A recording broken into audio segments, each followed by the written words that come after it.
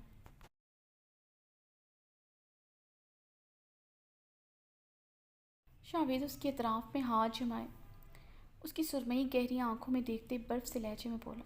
اسے اس حلیے میں دیکھ کر اس کے اندر پمپتے جائز تقاضوں میں شوش جذبات انگڑائی لے کر بیدار ہوتے اسے مشکل سے دوچار کر گئے تھے۔ تکلیف اس بات کی تھی مقابل کو اپنے ظلم کا احساس بھی نہ تھا، کیسے اپنے حسن سے اس پر کاری وار کر چکی ہے۔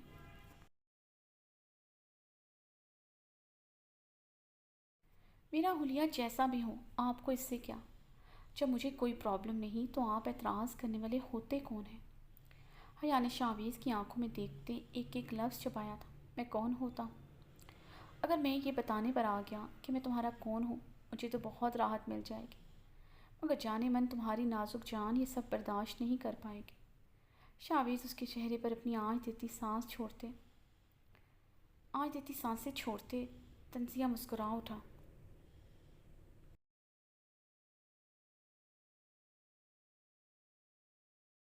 میں اتنی کمزور نہیں ہوں جتنا آپ مجھے سمجھتے ہیں، یہ بیہودہ باتیں مجھ سے مت کیا کریں۔ میں پہلے والی حیا نہیں ہوں جس کا آپ کی باتوں سے دل دھڑک اٹھے۔ حیا نے اب کی بار پوری قوت سے اپنی پوری طاقت سے اس کے سینے پر ہاتھ مارا۔ شاویز کی چٹانی سینے پر ہاتھ مارنے کی وجہ سے اس کے نازک ہاتھ میں ہی درد کی لہر اٹھی تھی، جیسے اس نے کسی پتھر پہ اپنا ہاتھ مار کر خود کو زخمی کر دیا ہو۔ پتھر ہی تو تھا وہ جسے وہ انسان سمجھ کر اپنا دل لگا بیٹھی تھی۔ حیا کی آنکھوں میں ستاروں کی جلملاہٹ ہوئی۔ شاویز اس کی آنکھوں میں ابری نمی کو دیکھ کر استہزائیہ مسکرا اٹھا۔ تم جتنی بہادر ہو، تمہاری ہر تھوڑی دیر بعد بھیگی آنکھیں دیکھ کر مجھے بخوبی اندازہ ہوتا ہے۔ شاویز گہرا طنز کرتے مسکرایا۔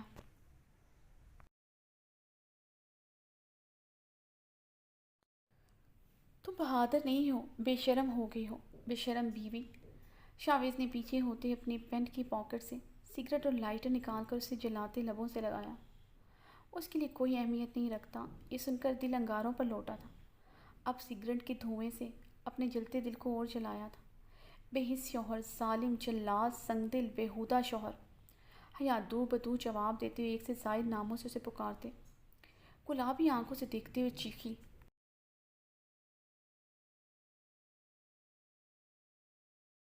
شاویز کے سگریٹ میں دبے انابی لب مسکراہٹ میں ڈلے تھے۔ چلو کم از کم تم نے یہ تو مانا میں تمہارا شوہر ہوں۔ شاویز نے اس کے چہرے پر سگریٹ کا دھواں چھوڑا، یعنی غصے اور نفرت سے اپنا چہرہ دوسری طرف موڑا تو شاویز نے اس کا منہ دبوچتے ہوئے اس کا رخ اپنی طرف کیا۔ اگر تمہیں اس حلیے سے کوئی مسئلہ نہیں ہے تو ذرا خود کو ایک نظر دیکھو۔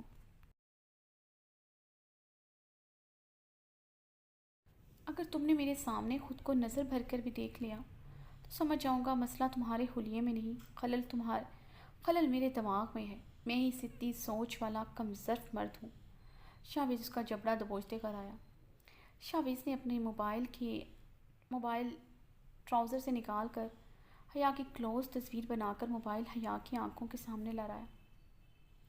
شاویز کی لی ہوئی کلوز تصویر میں اس کے بدن کی ایک ایک رنائی ظاہر ہو رہی تھی، یہاں تک کہ اس کے باریک شرٹ سے چکمک کرتے دودھیا سراپے پر تل بھی نمایاں ہوتے دکھ رہے تھے۔ حیا کا رنگ لمحوں میں سرخ انار ہوا تھا۔ حیا نے جھپٹتے ہوئے شاویز کے ہاتھ سے موبائل لینا چاہا جسے وہ سرعت سے پیچھے کر گیا۔ موبائل کو اپنے ٹراؤزر کی پاکٹ میں واپس ڈال دیا۔ شاویز یہ کیا بےہودگی ہے، ڈیلیٹ کریں اسے۔ حیا غرائی۔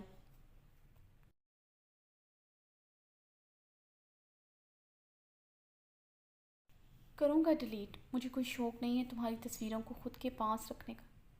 ویسے بھی تصویر اس دل میں ہونی چاہیے۔ افسوس اس دل میں بنی تمہاری تصویر کب سے دھندلی پڑ گئی ہے، بلکہ کب سے جل چکی ہے، اب راکھ کے سوا کچھ نہیں ہے۔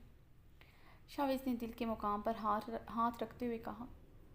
شاویز کی باتوں پر حیا کی آنکھوں میں تیزی سے نمکین پانی آن ٹھہرا تھا۔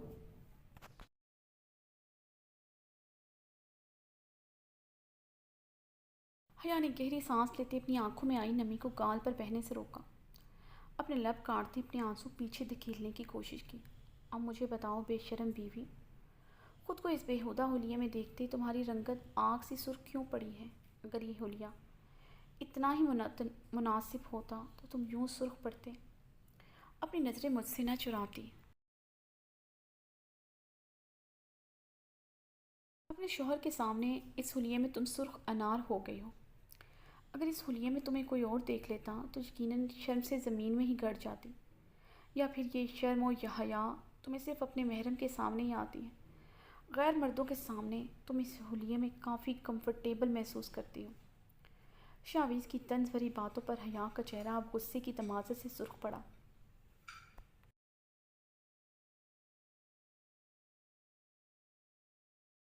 شاویز، شرم آنی چاہیے آپ کو، مجھ سے اتنی چیپ بات کہتے ہوئے۔ حیا غصے سے بلبلاتی چیخ اٹھی۔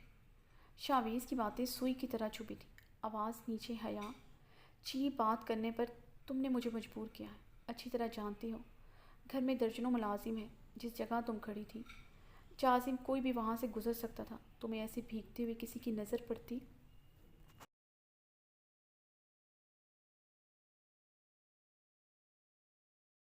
سوچو کیا مقام رہ جاتا تمہارا۔ شاویز اس کے اطراف میں ہاتھ جماتا سرد آواز میں غرایا، تمہیں فرق نہ پڑتا، لیکن ایک بات میری یاد رکھنا شاویز، یہاں کو بہت فرق پڑتا ہے، کسی کی نظروں میں بھی تم گرو، یا پھر کوئی بھی تم پر ایک غلط نظر بھی ڈالے۔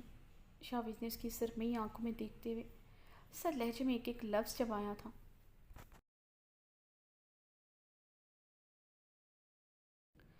آپ کو کیوں فرق پڑتا ہے؟ جب مجھ سے اتنی ہی نفرت ہے تو کیوں فرق پڑتا ہے آپ کو؟ جہاں تک دوسروں کی نظروں میں میرا مقام گرنے کی بات ہے، جس کا شوہر اسے دلہن کے لباس میں طلاق دینے لگا ہو، اس لڑکی کا کیا مقام رہ جاتا ہے؟ کیا ہوگا اس لڑکی کا مقام دوسروں کی نظر میں؟ حیا نے بھیگے لہجے میں سوال کیا، چاہتے ہوئے بھی اپنے لہجے میں شبنم دھرانے سے روک نہ سکی تھی۔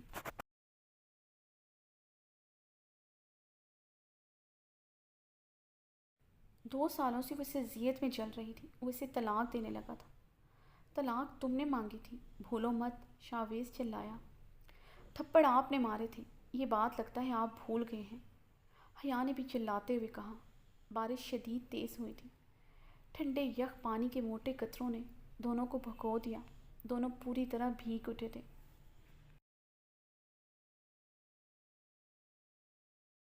حیا بھیگتے ہوئے سردی سے کپ کپاتے ہوئے سسک اٹھی۔ دونوں ایک دوسرے کو دیکھ رہے تھے، دونوں کی آنکھوں میں ڈھیر و شکوہ تھے۔ تمہاری ہر بات کا جواب ہے میرے پاس، یاد رکھنا۔ تم میری مجرم ہو حیا، زندگی میں کبھی ہم دونوں اس مقام پر آ گئے جہاں ہم دونوں کو ایک دوسرے کے سوالوں کا جواب دینا پڑا، نظریں تمہاری جھکیں گی۔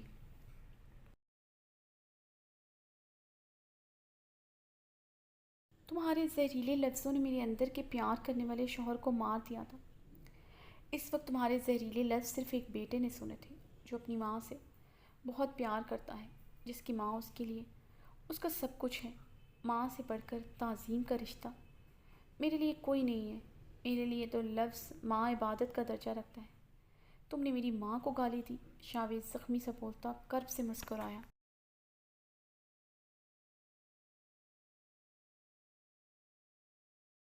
انگلیوں میں دبا ہوا سگریٹ چھکے بجھ چکا تھا، اسے نیچے پھینک کر ٹراؤزر سے ایک اور سگریٹ نکال کر لائٹر سے سلگاتے، لبوں سے لگا کر گہرا کش لیتے، اپنے اندر اٹھتی وحشت کو کم کرنے کی کوشش کی۔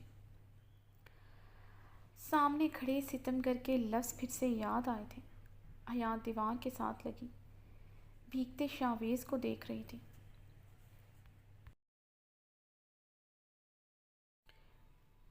جس کی آنکھوں میں یکدم شدید نفرت آن ٹھہری تھی۔ شاویز کی آنکھوں میں نفرت کے سوا کچھ نہ تھا۔ شاویز سگریٹ زمین پر پھینکتا حیا کی طرف بڑھا، اس کے دونوں اطراف میں اپنے ہاتھ جماتے ہوئے گہری نظروں سے اس کے بہتے آنسوؤں کو بغور دیکھا۔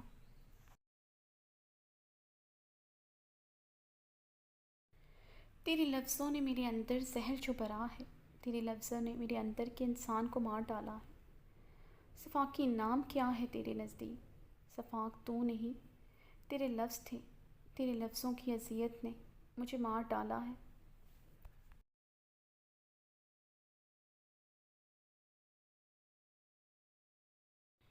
تو بے رحم تھی یا تیرے لفظ بے رحم تھے، اتنا کہوں گا۔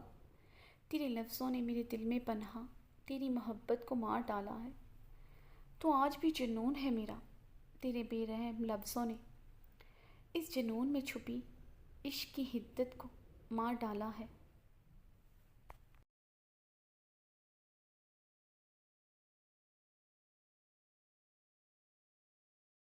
شاویز نے اس کے چہرے پر نظریں جمائیں، ایک ایک لفظ پر زور دیتے۔ حیا کے زخمی دل کو مزید لہولہان کیا تھا۔ اپنی شرٹ اتار کر اس کے گرد اچھی طرح لپیٹی تھی اور تیز تیز قدم اٹھاتا وہاں سے واک آؤٹ کر گیا۔ حیا اس کی پشت کو دیکھتے ہوئے اس کی شرٹ اچھی طرح خود پر لپیٹتے زخمی سا مسکرائی تھی اور بھاگتے ہوئے اپنے پوشن کی طرف بڑھ گئی۔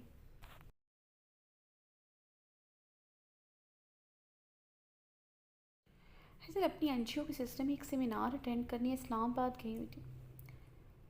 سیمینار اٹینڈ کرنے کے بعد وہ مختلف این جی او کے ورکر سے مل رہی تھی جو دوسری این جی او سے تعلق رکھتے تھے۔ اس سیمینار میں خواتین کی تعداد زیادہ تھی۔ وہ خود جس این جی او سے منسلک تھی وہ خواتین پر مشتمل تھی۔ ابھی بھی وہ مس قدسیہ جو اس ادارے کی ہیڈ تھی ان کے ساتھ کھڑی مختلف خواتین سے بات کر رہی تھی، دوسری این جی اوز کے مسائل سن رہی تھی۔ فون کال پر چگمگاتے نمبر کو حیرت سے دیکھتے سب سے ایکسکیوز کرتی باہر آئی۔ ہیلو، ہیزل نے فون کان سے لگائے آہستگی سے کہا۔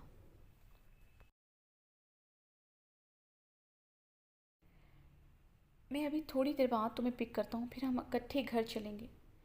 اسپیکر پر گونجتی جازم کی سرد آواز پر وہ لب بھیج گئی تھی۔ جازم، میں اسلام آباد ہوں، ایک سیمینار کے سلسلے یہاں آئی ہوں، ہیزل نے سپاٹ اور ٹھہرے لہجے میں کہا۔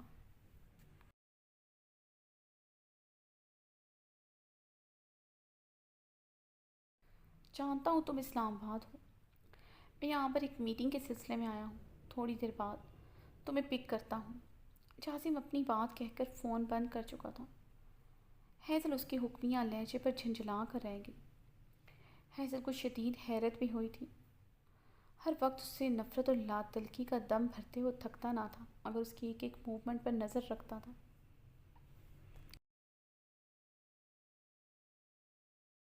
ہیزل گہری سانس لیتے جازم کے عجیب و غریب رویے کے متعلق سوچنے لگی۔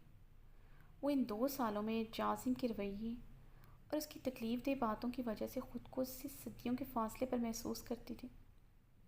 وہ جازم کے ساتھ واپس نہیں جانا چاہتی تھی۔ وہ اس کی آنکھوں اور لہجوں میں اپنے لیے حقارت برداشت نہیں کر سکتی تھی۔ ہیزل اپنی سوچوں میں گم اندر حال کی جانب پڑی۔ جب کسی سے بری طرح ٹکرائی تھی، کسی نے اسے اپنی مضبوط باہوں میں سنبھالا تھا۔ اپنے سامنے برہان خانزادہ کو دیکھ کر ہیزل کی آنکھوں میں حیرت کا تاثر ابھرا۔ وہ بلیک پینٹ کوٹ میں کافی فریش اور پرکشش لگ رہا تھا۔ لبوں پر وہی نرم سی مسکراہٹ تھی جو اسے دیکھتے ہی اس کے ہونٹوں پر رقص کرنے لگتی۔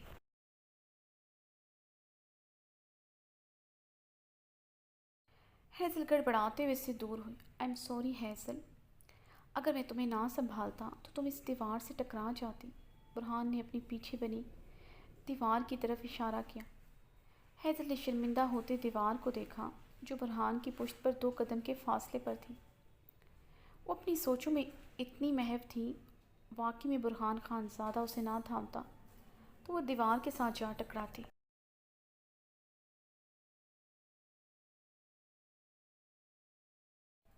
بہت شکریہ برہان، ہیزل نے لب کاٹتے ہوئے نظریں جھکائے کہا۔ برہان نے اسے لب کاٹتے بغور دیکھا تھا۔ لبوں پر ہلکی سی مسکراہٹ ابھری۔ یہ عادت اس کی آج بھی برقرار تھی جو برہان خانزادہ کو سب سے زیادہ ناپسند تھی۔ چاند کی چاندنی، آسماں کی پری، شاعروں کے لیے تو ایک شاعری، دیکھتے ہی تجھے دل دیوانہ ہوا، چاہتوں کا ایک شروع فسانہ ہوا۔ برہان بنا پلکیں جھپکائے اس کے خوبصورت چہرے کو دیکھ رہا تھا۔ برسوں کی پیاس تھی، اتنی آسانی سے مٹنے والی نہ تھی۔ آپ یہاں پر کیا کر رہے ہیں؟ ہیزل نے نظریں اٹھا کر سوال کیا تو برہان خانزادہ نے گڑبڑاتے ہوئے اپنی نظریں چرائی تھیں۔ میں یہاں پر ایک بزنس میٹنگ میں شریک ہونے آیا ہوں۔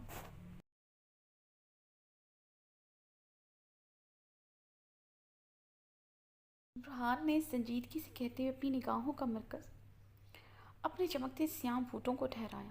اگر وہ اس سحرانہ آنکھوں والی جادوگرنی کو نظر بھر کر اور دیکھ لیتا تو اس کے لب بے اختیار ہوتے، تعظیماً اس کی نیلی گہری سمندر سی آنکھوں کو چوم لیتے۔ وہ لوگ اسلام آباد کے ایک بہت بڑے ہوٹل میں موجود تھے۔ ہوٹل کے ایک ہال میں ان کا سیمینار منعقد تھا۔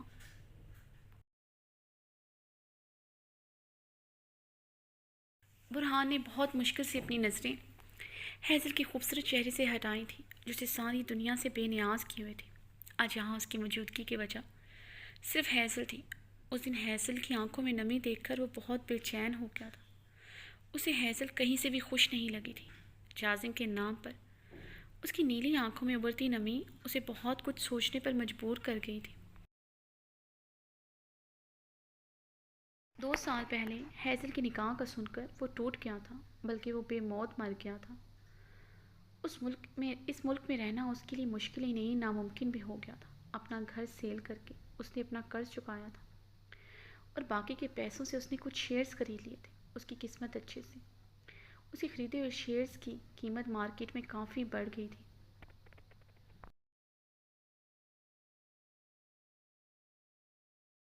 اس نے اپنے شیئرز بیچ کر جو کروڑوں میں تھے ایک دوست کے ساتھ بزنس میں انویسٹ کر دیے۔ فرحان خود تو باہر چلا گیا۔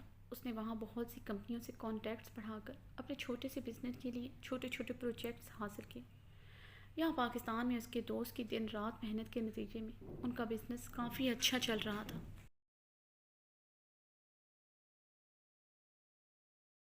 ان کی کمپنی اب اچھی اور نامور کمپنیوں میں شمار ہوتی تھی۔ قسمت نے اب اسے سب کچھ دے دیا تھا۔ اگر اس کے پاس کسی چیز کی کمی تھی وہ تھی محبت کی، جو اسے صرف ایک ہی وجود سے تھی، جو اس کی زندگی تھی۔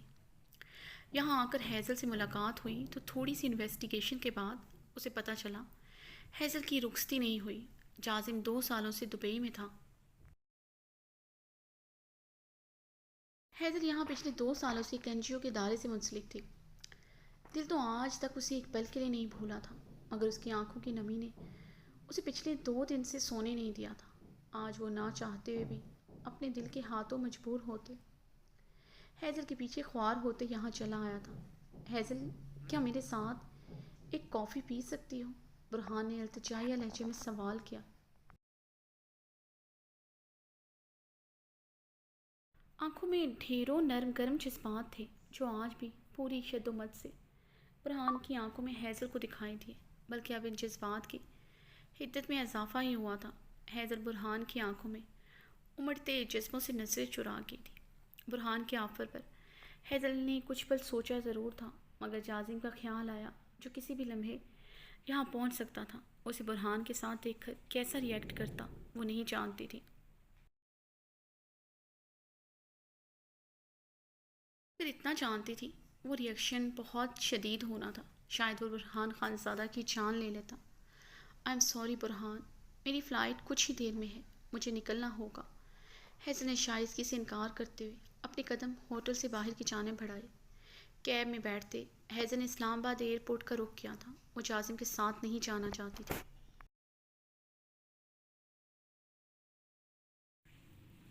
اس لیے اسے بغیر بتائے وہ وہاں سے نکلتی چلی گئی۔ برہان خانزادہ ہیزل کے جانے کے بعد گہرا سانس بھرتا رہ گیا تھا۔ انابی لبوں پر زخمی سی مسکراہٹ تھی۔ پتہ نہیں اس دل کو اور کتنا خوار ہونا تھا۔ اس دل کو کبھی اس کی منزل ملنی بھی تھی یا نہیں وہ نہیں جانتا تھا، صرف اتنا جانتا تھا یہ دل خوش فہم ہونا جانتا ہے۔ خوش فہم ہو چلا تھا۔ برہان خانزادہ نے کوٹ کی پاکٹ سے بلیک سن گلاسز لگائے، آنکھوں میں ابھرتی نمی کو چھپایا۔ ہوٹل سے باہر نکلتے ہی وہ اپنی گاڑی کی طرف بڑھ گیا جہاں ڈرائیور اس کا انتظار کر رہا تھا۔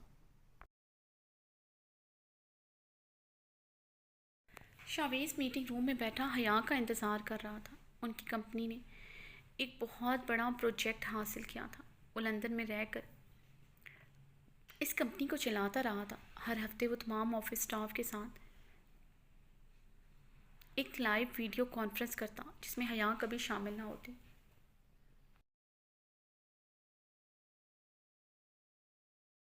نہ ہی وہ چاہتا تھا وہ اس ویڈیو کانفرنس میں شریک ہو، مگر اب وہ واپس آ گیا تھا۔ اب ایک دوسرے سے کنایا تعلق ناممکن تھا۔ وہ جانتا تھا حیا نے پچھلے 2 سالوں سے اس کمپنی کو بہت اچھی طرح سنبھالا ہے۔ اب کمپنی کا کوئی بھی پروجیکٹ اس کی شمولیت کے بغیر ادھورا تھا۔ آج کی میٹنگ میں بھی حیا کا ہونا بہت ضروری تھا۔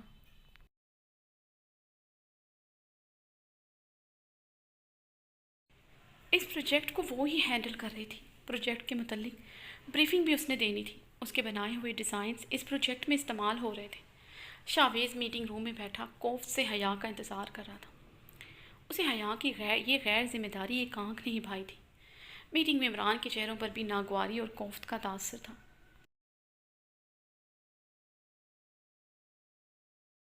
جسے محسوس کرتے میٹنگ روم میں بیٹھے افراد کو ایک نظر دیکھتے ہوئے شاویز نے لب بھینچتے میٹنگ شروع کی تھی۔ پروجیکٹ کے متعلق اہم پوائنٹس ڈسکس کرتے ہوئے ابھی 5 منٹ ہوئے تھے۔ حیا دروازہ نوک کرتے فائل ہاتھوں میں پکڑے اندر داخل ہوئی۔ سب کو سلام کرتے وہ اپنی چیئر پر بیٹھے۔ آئی ایم سوری، مجھے تھوڑا لیٹ ہو گیا۔ حیا نے شائستگی سے میٹنگ میں موجود تمام عمران سے معذرت کی تھی۔ شاویز نے پہلو بدلتے ہوئے حیا کو دیکھا، جو ڈیپ ریڈ کلر کے کھلے سے فلیپر نما ٹراؤزر پر فل سلیوز میں بےحد شارٹ شرٹ میں ملبوس تھی، جس کے گلے پر ریڈ موتیوں کا کام ہوا تھا۔ دوپٹہ گلے میں ڈال رکھا تھا۔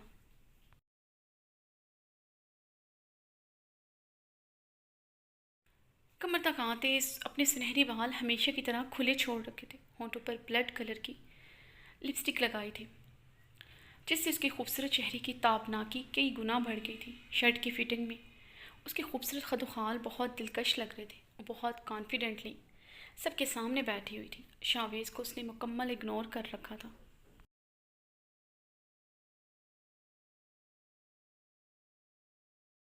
حیا کی لاتعلقی اگنورنس شاویز کے اندر چلتے شعلوں کو مزید بھڑکا رہی تھی۔ شاویز بھی بظاہر اسے پوری طرح اگنور کیے میٹنگ ارکان کی طرف متوجہ تھا، مگر نظریں بار بار بھٹک کر حیا کی طرف چلی جاتی، جو شعلہ جوالا بنی اس کے سامنے بیٹھی تھی۔ کیا ضرورت تھی اتنا تیار ہو کر آنے کی؟ سادگی میں بھی تو یہ میٹنگ اٹینڈ کی جا سکتی تھی۔ اگر اتنا تیار ہو ہی گئی تھی تو کیا ضرورت تھی ہونٹوں کو اتنے تیز رنگ میں رنگنے کی؟ شاویز نے اس کے سرخ یاقوتی شنگرفی لبوں کو شعلہ بار نگاہوں سے دیکھتے ہوئے سوچا، سامنے بیٹھی لڑکی ہمیشہ اس کا ضبط آزماتی تھی۔ آج بھی وہ ضبط کے انتہا پر خود کو محسوس کر رہا تھا۔ شاویز نے ایک دفعہ پھر سے جھنجھلاتے ہوئے اپنی ٹائی کی نوٹ ڈھیلی کرتے ہوئے بے چینی سے چیئر پر پہلو بدلا۔ حیا اپنے ڈیزائن دکھانے کے لیے پروجیکٹر کی طرف بڑھی۔ شاویز حیا کو بغور دیکھتا اب کی بار پریشان ہوا تھا۔ حیا کے گال بہت سرخ ہو رہے تھے، آنکھیں بھی گلابی ہو رہی تھیں۔ چیئر سے اٹھتے وقت اس نے اپنے سر کو تھاما تھا۔ پروجیکٹر آن کیے وہ کانفیڈنٹلی اپنے ڈیزائن دکھا رہی تھی۔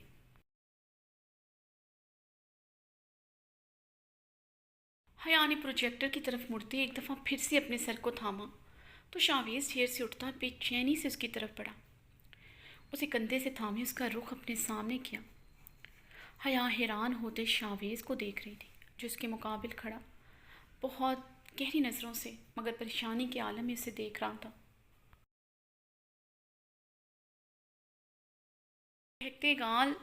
دہتے جلتے گال مزید دہک اٹھے۔ وہ میٹنگ میں موجود تمام عمران کی پرواہ کیے بغیر اسے محویت سے دیکھ رہا تھا۔ حیا خفت سے تمام میٹنگ میں عمران کی طرف نگاہ ڈالتے ہوئے مسکرائی تھی۔ شاویز کو دیکھتے وہ 2 قدم پیچھے ہوئی تھی۔ اس نے 2 قدم اس کی طرف بڑھتے اپنی انگلیاں اس کے ماتھے پر رکھی۔ شاویز کو لگا جیسے اس نے جلتے انگاروں کو چھو لیا ہو۔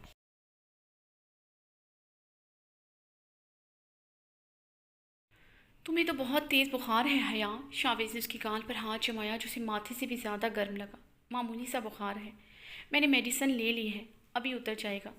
شاویز کی آنکھوں میں ڈھیروں فکر مندی پر وہ بہت حیران ہوئی تھی۔ میٹنگ روم میں سب کے سامنے اس کے انداز پر وہ جھنجھلا کر خفت کا بھی شکار ہوئی تھی۔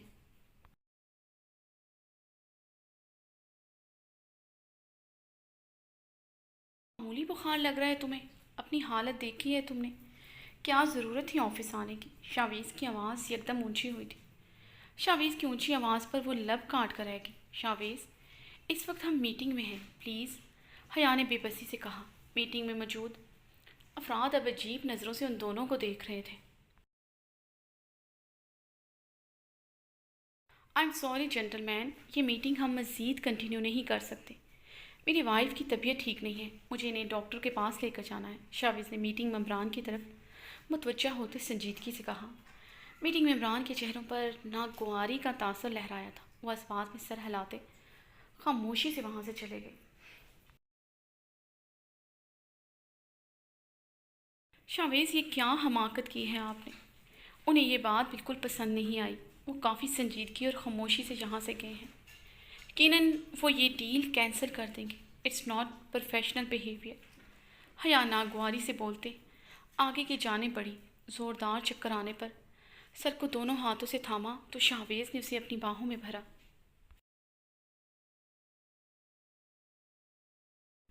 بھاڑ میں جائیں یہ بزنس اور یہ پروجیکٹ، ایسے ہزاروں پروجیکٹ اور بزنس میں تمہارے سر سے وار دوں۔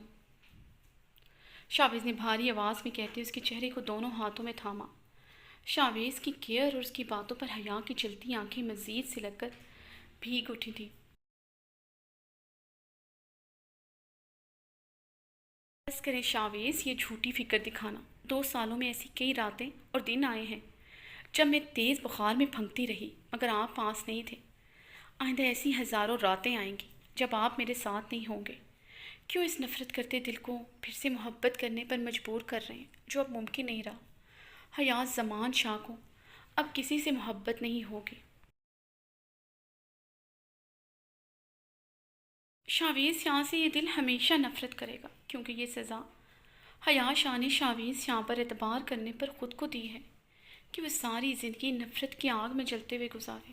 آپ تو سمجھتے ہوں گے نفرت میں کیسی اذیت ہوتی ہے، کتنا جلنا پڑتا ہے، شمع کی طرح قطرہ قطرہ، حیا نے بھیگے لہجے میں کہتے ہوئے شاویز کو اپنے کانپتے ہاتھوں سے خود سے دور کیا۔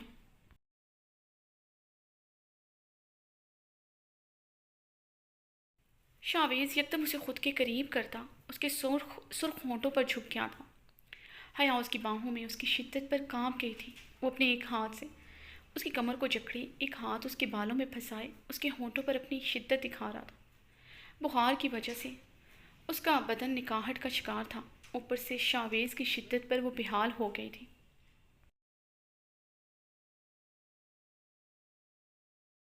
شاویز نے اس کے ہونٹوں کو آزاد کرتے ایک دفعہ پھر سے اس کے چہرے کو اپنے دونوں ہاتھوں میں بھرا۔ وہ گہری سانس لیتی بہتے آنسوؤں کے ساتھ شاویز کو دیکھ رہی تھی۔ نفرت ہو یا محبت، میں جنونیت کا قائل ہوں۔ شاویز شاہ بھی ہمیشہ حیا سے نفرت کرے گا۔ شاویز شاہ کی نفرت سہنے کے لیے حیا شاہ کو زندہ رہنا پڑے گا۔